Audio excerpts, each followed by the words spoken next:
Assalamualaikum warahmatullahi wabarakatuh. Perkenalkan, nama saya Adam Kurniawan dengan NIM 2420120023 dari Fakultas Syariah Prodi HKI C.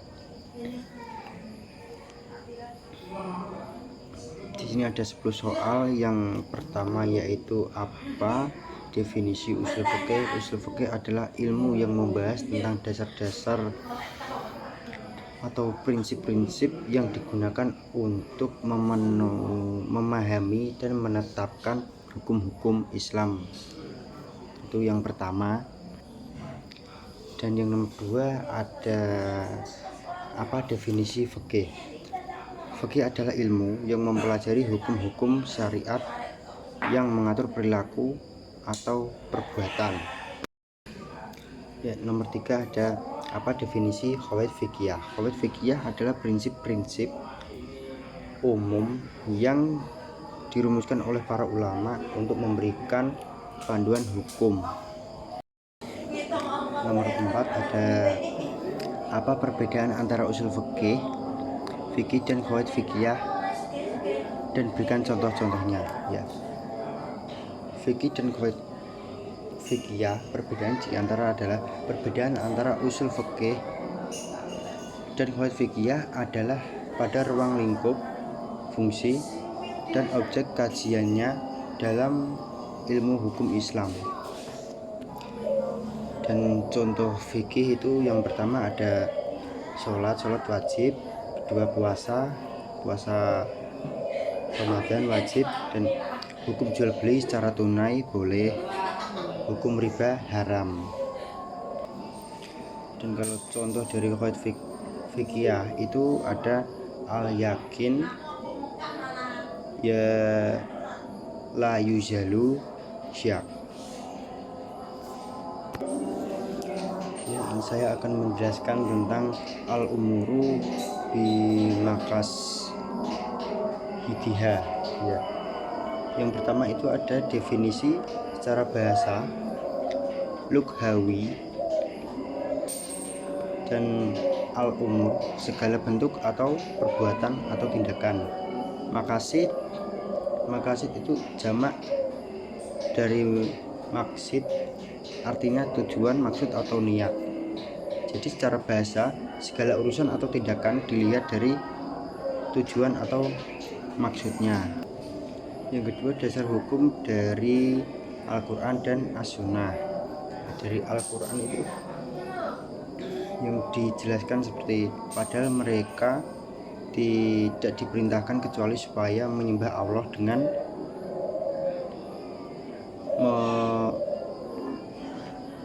memurnikan ketaatannya kepadanya. Dari surat Quran surat Al-Bayyinah ayat 5, dan dari ayat dan hadis yang menunjukkan bahwa amal tanpa niat yang benar bisa menjadi tidak sah atau sia-sia, bahkan berdosa. Dan niat memengaruhi status hukum suatu perbuatan. Ya, dan kalau contoh aplikasi dalam hukum keluarga Islam yaitu pertama itu ada falak bergantung niat. Ya. Kalau falak bergantung niat itu suami berkata saya mau cerai. Nah, itu contoh yang pertama. Dan yang kedua itu ada contoh nikah takiyah atau nikah mu'atah. Yang kedua ini ada definisi secara bahasa istilah dari al-yakin. Al-yakin adalah keyakinan. Dan yang kedua itu ada asyak. Asyak itu adalah keraguan atau ketidakpastian. Dan yang ketiga ada la yuzak. Nah, la yuzak itu tidak dihilangkan atau dibatalkan. Dasar hukum dari Al-Quran dan As-Sunnah. Kalau dari Al-Qurannya itu sesungguhnya dugaan itu sama sekali tidak berguna untuk melawan kebenaran. Itu dari Quran surat Yunus 36, Dan kalau dari sunahnya itu ada, jika salah seorang dari kalian merasakan sesuatu dalam perbuatannya lalu ia ragu apakah ia kentut atau tidak, maka jangan keluar dari masjid atau membatalkan wudhu. Itu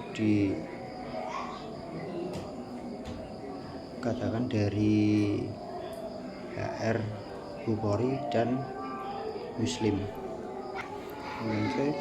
Keterkaitan ayat dan hadis dengan kaidah. Prinsip dalam Islam, keyakinan memiliki kedudukan hukum yang lebih kuat daripada dugaan atau keraguan. Yang kedua, ayat dan hadis di atas menunjukkan bahwa hukum asal tetap berlaku hingga ada bukti. Dan yang keempat itu ada contoh aplikasi dalam hukum keluarga Islam. 1. Status pernikahan tidak gugur karena keraguan.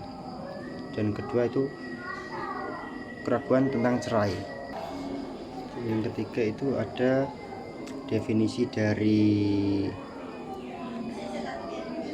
bahasa maupun istilah. Itu secara bahasa lugawi ada 1 al-musyakkah, yaitu ada kesulitan, kesusahan atau kondisi yang menyulitkan. Yang kedua itu tajlib. Tajlib mendatangkan atau menyebabkan. Dan yang ketiga itu ada at-tasyir, yaitu kemudahan. Dan yang kedua itu ada dasar hukum dari Al-Quran dan As-Sunnah. Dari Al-Quran itu Quran surat Al-Baqarah 185 itu sudah dijelaskan, dan dengan artinya itu Allah menghendaki kemudahan bagimu dan tidak menghendaki kesulitan bagimu. Dan dari sunnah yaitu dikatakan dari HR Bukhari, dengan sesungguhnya agama ini adalah mudah gitu. Dan yang ketiga ada keterkaitan ayat dan hadis dengan kaidah. Kaidah ini bersumber langsung dari nilai-nilai pokok syariah. Dan ayat-ayat atau hadis yang tadi itu menyebutkan bahwa syariat tidak dimaksudkan untuk memberatkan. Yang ketiga itu ada contoh aplikasi dalam hukum keluarga Islam. 1. Keringanan wali dalam pernikahan. Dan yang kedua, talak karena darurat psikologis. Yang keempat ini ada keterkaitan dengan bait fikih. Yang pertama itu secara bahasa lugawi ad-darar, yaitu segala bentuk bahaya, kerugian atau sesuatu yang memberatkan. Dan yang kedua itu ada yusal itu dihilangkan, dihapuskan atau disingkirkan. Jadi ada dasar hukum dari Quran dan As-Sunnah. Di dalam Al-Qur'annya itu ada dari Quran surat Al-Baqarah 195, dan dengan artinya janganlah kamu menjatuhkan dirimu sendiri ke dalam kebinasaan. Kalau dari As-Sunnah yaitu dari HR Ibnu Majah, Malik, Ahmad, tidak boleh ada bahaya dan tidak boleh membahayakan orang lain. Yang ketiga C, keterkaitan ayat dengan hadis. Keterkaitan ayat, hadis dan dengan kaidah.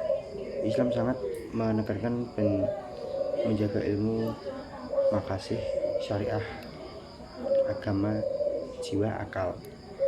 Ada yang kedua yaitu semua ayat dan hadis ini menunjukkan bahwa segala bentuk kerusakan atau kerugian harus dihindari. Yang keempat, contoh aplikasi dalam hukum keluarga Islam. Pertama, cerai karena adanya KDRT di dalam rumah tangga. Dan yang kedua, tidak wajib tinggal serumah jika ada bahaya. Yang kelima di sini adalah definisi dari al-adah, kebiasaan atau tradisi. Yang kedua itu muhakkamah, dijadikan sebagai dasar hukum.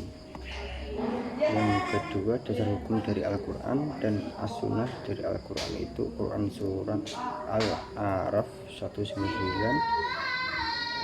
dan dari As-Sunnah yaitu dari KR Abu Dawud ya. C, ada keterkaitan ayat dan hadis dengan kaidah.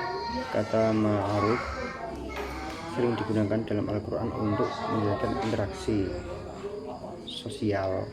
Ini contoh aplikasi dalam hukum keluarga Islam. 1. Penentuan mahar, batas nafkah istri, dan ada tempat tinggal pasca nikah.